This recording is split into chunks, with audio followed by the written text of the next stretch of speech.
Hoy es 12 de julio del 2023 y estamos con Lucero Velasco Oropesa. Esta grabación es para el proyecto Beyond the Muses, o Más allá de las musas, un archivo digital sobre autoras latinoamericanas contemporáneas. Por favor, Lucero, ¿podrías presentarte?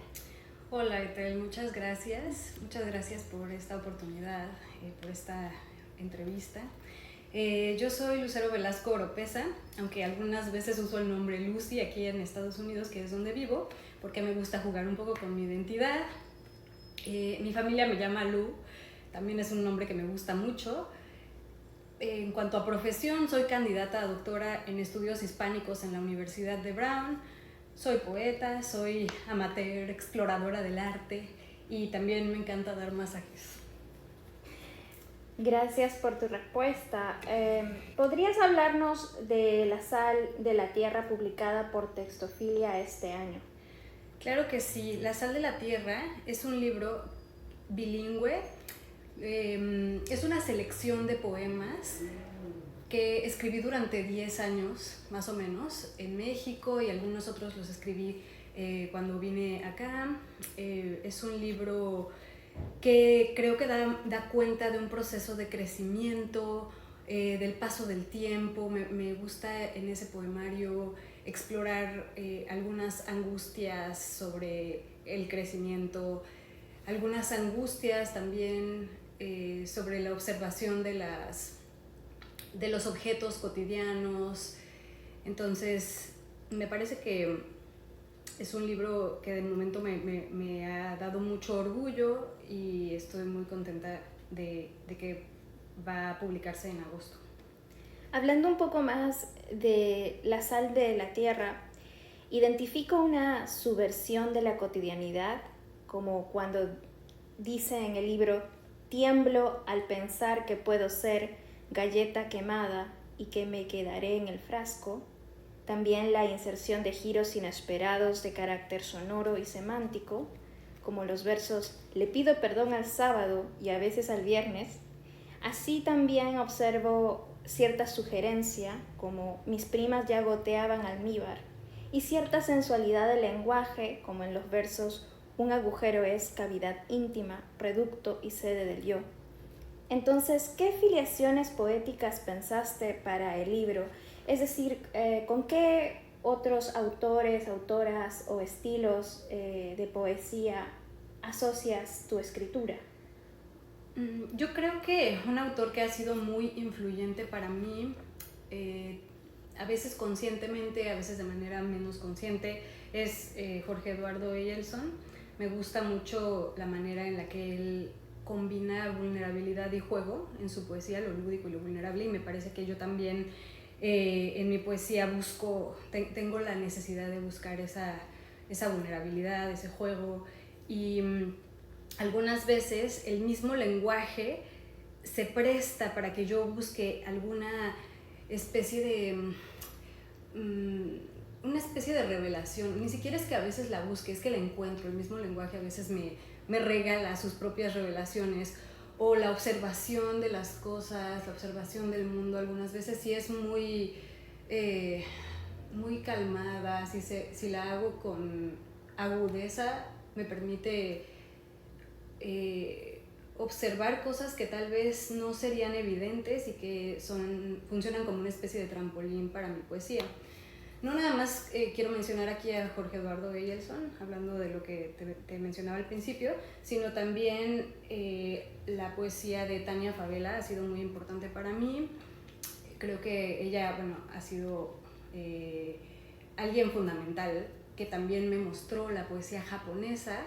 La poesía japonesa también tiene una presencia importante en mi estilo de poesía. Y también algunas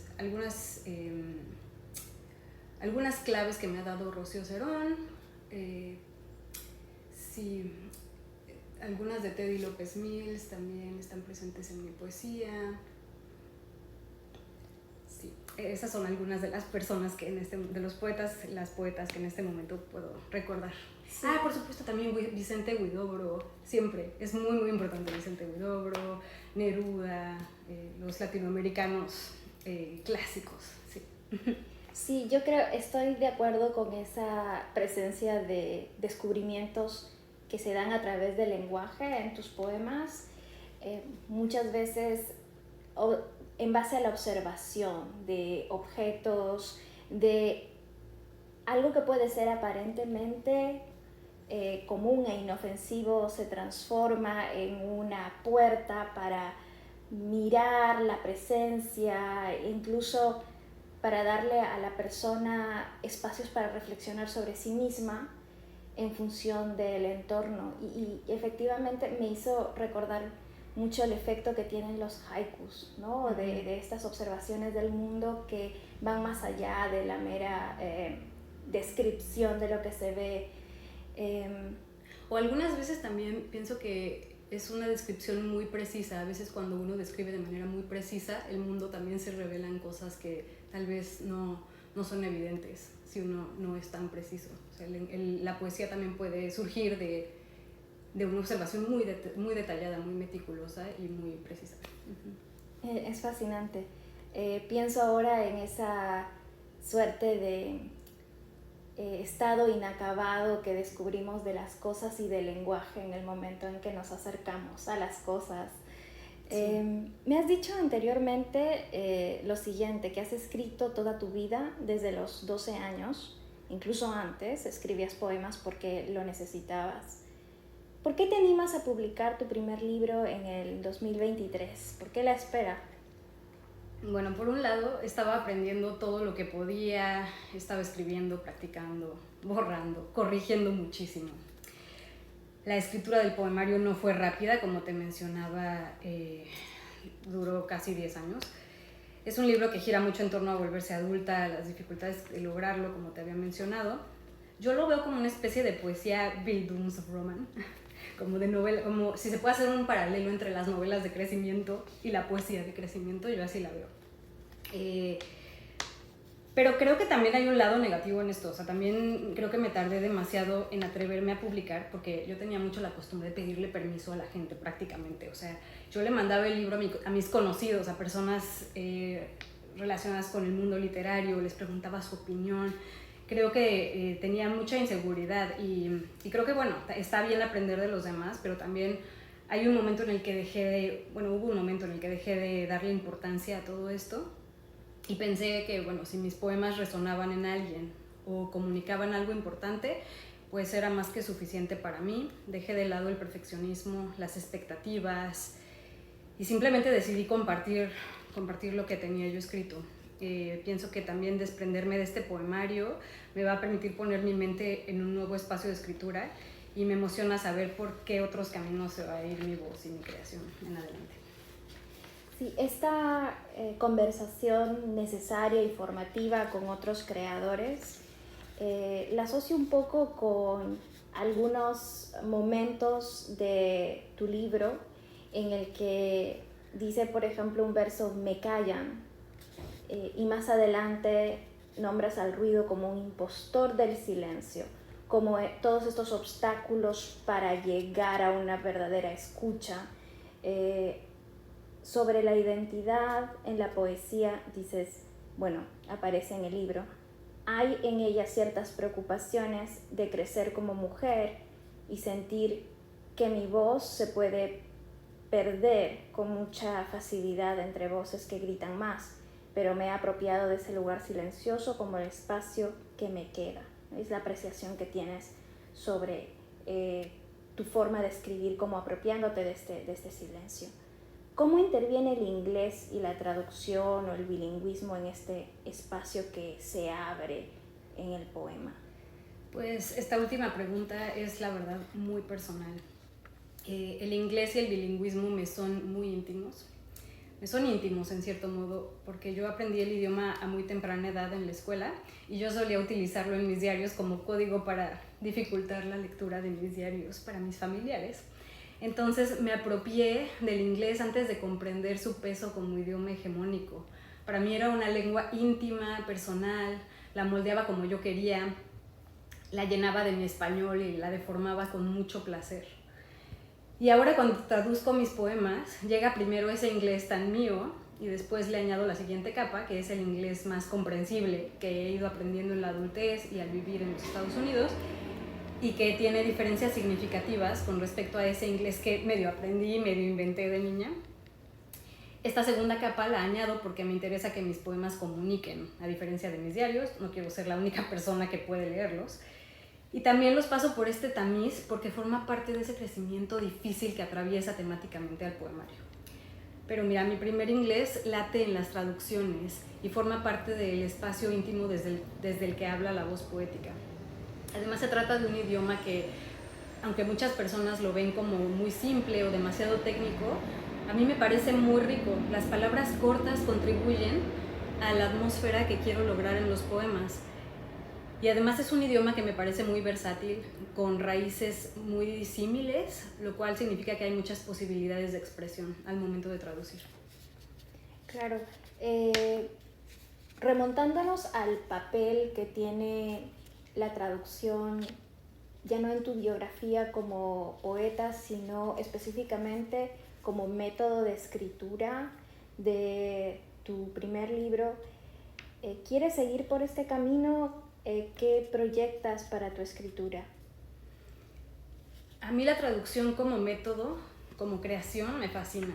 Creo que tiene muchas posibilidades.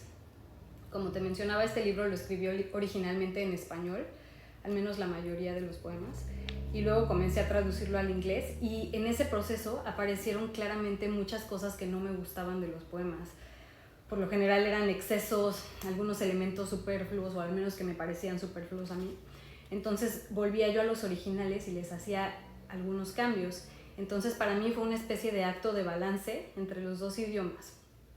Este método de escritura hizo el proceso mucho más largo, pero pienso que funcionó al final. Así que bueno, por supuesto quisiera explorar otras posibilidades de creación a partir de la traducción, y creo que se trata de una práctica de la que ya no puedo desprenderme, porque desde que empecé a traducir mis poemas han ido llegando varias oportunidades de traducción a mi vida, y es una actividad que realizo con mucho gozo. Pero volviendo un poco al tema de la traducción como creación, ahora me acuerdo de un ensayo de Mónica de la Torre que se llama Like in Valencia, donde pone de manifiesto cómo un mismo poema puede ser traducido con diferentes métodos, incluso con máquinas, con Google Translate, con personas, por ejemplo, que no hablan el idioma y simplemente escuchan los sonidos. Entonces, pienso que los resultados pueden ser pues, muy delirantes o muy iluminadores, ¿no? O también pienso en este libro que es muy famoso de Marjorie Perloff, que se llama Unoriginal Genius, en el que habla de cómo la copia y la reproducción dan lugar a la creación, y aunque es un tema que se ha explorado bastante, quiero seguir indagando en las posibilidades que ofrece para la escritura. Lucero, cuéntanos cómo llegó la poesía a tu vida. Bueno, la verdad es que yo recuerdo que desde muy pequeña me gustaba mucho jugar como con el lenguaje, con juegos que tuvieran que ver con letras, me encantaban los libros, y no sé, empecé a intentar escribir poesía para cosas como concursos escolares o para mí misma. Me acuerdo también que en algún momento de mi vida me fui a vivir a Barcelona con mis papás. Me fui a vivir no muchísimo tiempo, fue como aproximadamente medio año. Y ahí yo necesitaba expresar todo lo que estaba sintiendo respecto a esa ciudad de alguna forma, y de la única forma que encontré, o sea, la única forma que encontré para expresar todo eso que llenaba tanto mis sentidos fue la poesía. Por supuesto, eran unos poemas muy malos en ese momento, pero fue un hallazgo para mí, ¿no? Yo sabía que necesitaba escribir, sabía que era la manera en la que yo iba a poder expresar lo que veía y lo que me asombraba, ¿no? de esa ciudad. Más adelante estudié la carrera de literatura latinoamericana en la Universidad Iberoamericana, y ahí tuve profesores que realmente estaban muy, muy interesados en la poesía, específicamente Juan Alcántara y Tania Favela. Ellos siempre pusieron mucha atención en que nuestra formación como lectores de poesía sobre todo fuera profunda, fuera amplia, lo más amplia posible, que no se ciñera solamente a Latinoamérica, sino que leíamos poesía de todas partes y de todas las épocas. Entonces eso también fue parte de mi formación.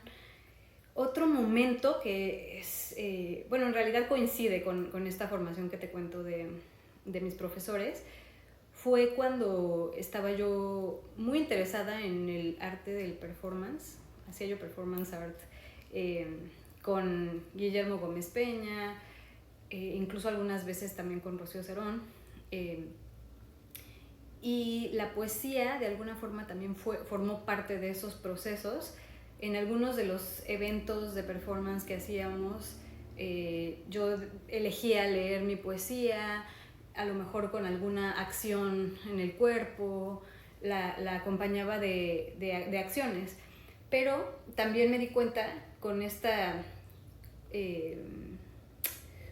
participación en eventos de performance, también me di cuenta que mi poesía era un lugar más seguro para mí que la expresión del cuerpo. Eran como dos personas diferentes para mí. La persona que se expresaba con el cuerpo era tal vez incluso más extrovertida, y en la poesía encontraba yo una voz mucho más íntima, personal.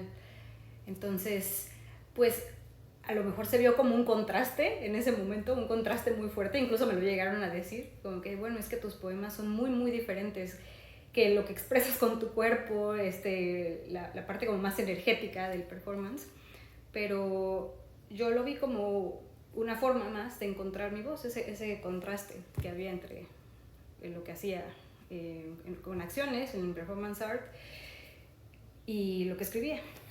Sí. Y ahí ya tienes dos respuestas en una.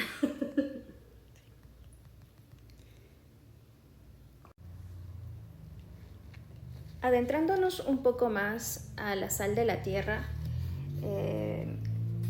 has mencionado que quisieras que tu poesía fuera, y cito, un lugar para recuperar algo de inocencia.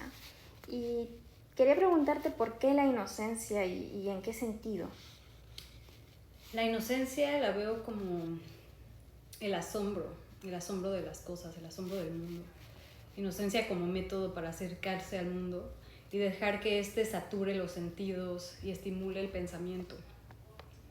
La inocencia yo pienso que es dejar de lado el cinismo, los múltiples lentes a través de los cuales vemos la vida, y volver a ser vulnerables y observadores. Luego, claro, se puede simbolizar, interpretar y complejizar todo lo que se quiera, pero creo que es importante ese primer momento de inocencia. También pienso que un elemento importante de la inocencia que persiste en mi poesía es el afán por jugar, por lo lúdico, por encontrar cosas inesperadas en los sonidos, en las aliteraciones, en las imágenes. Entonces, este espíritu como de descubrimiento, de juego, de dejarse sorprender, es parte de la inocencia que busco. ¿Y por qué insistir en la inocencia? Pues mira, pienso que la sociedad se ha vuelto muy cínica, como te mencionaba, ¿no? Consumida por el exceso de información, por tantos problemas que tiene nuestro siglo. Entonces, volver a la inocencia para mí implica conectar con lo más humano en cada uno de nosotros, implica admitir que no tenemos control ni poder sobre muchas cosas, entre ellas el paso del tiempo, y pues al menos hasta ahora desde ahí ha surgido mi voz poética, que a veces también la siento como una especie de rumia, de una niña que observa el mundo con perplejidad, con dolor y pues también, ¿por qué no?, con amor.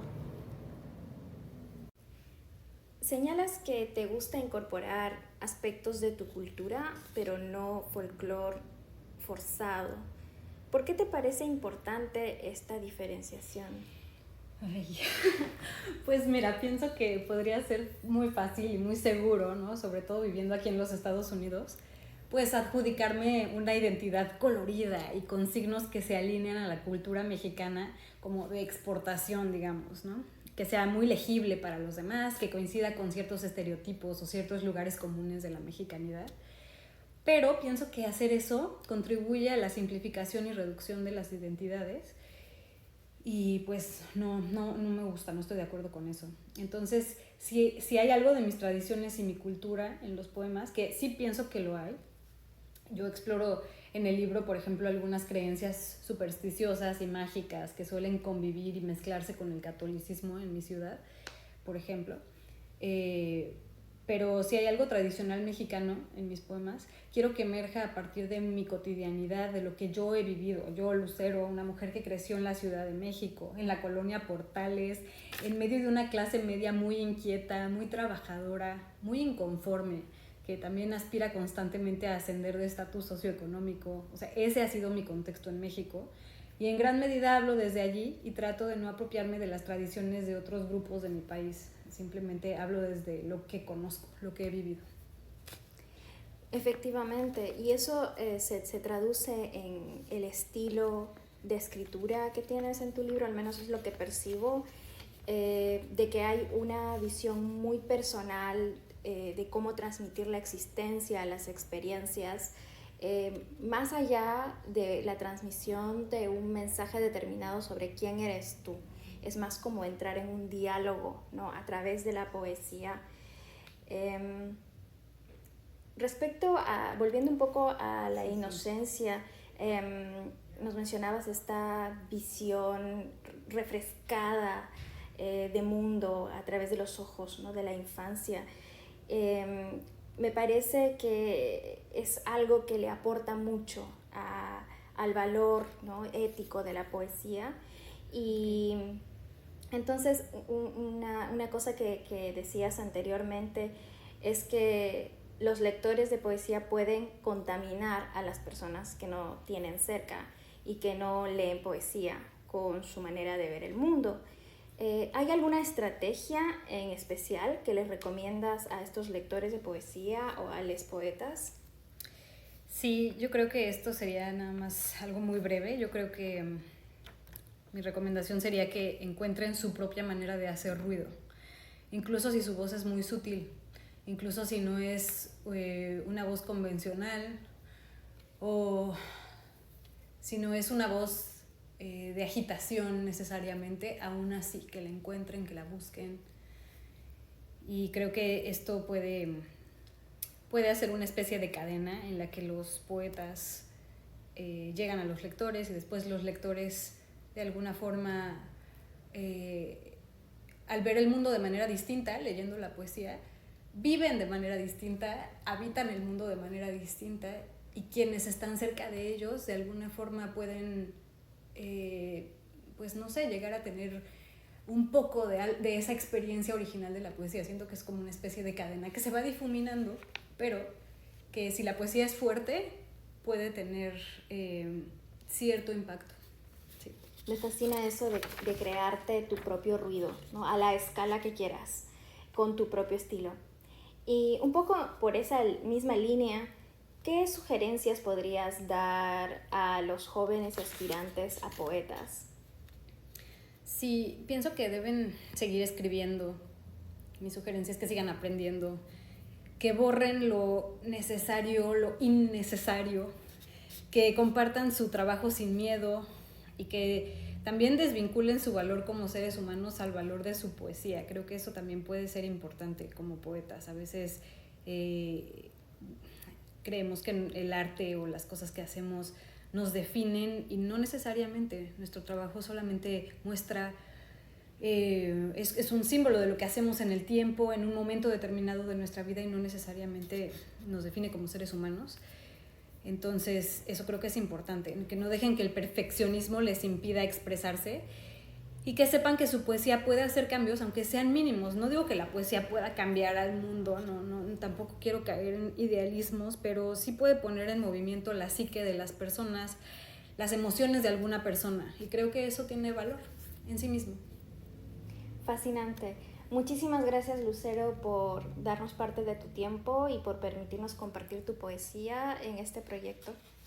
Eso ha sido todo. Nos vemos. Muchas gracias.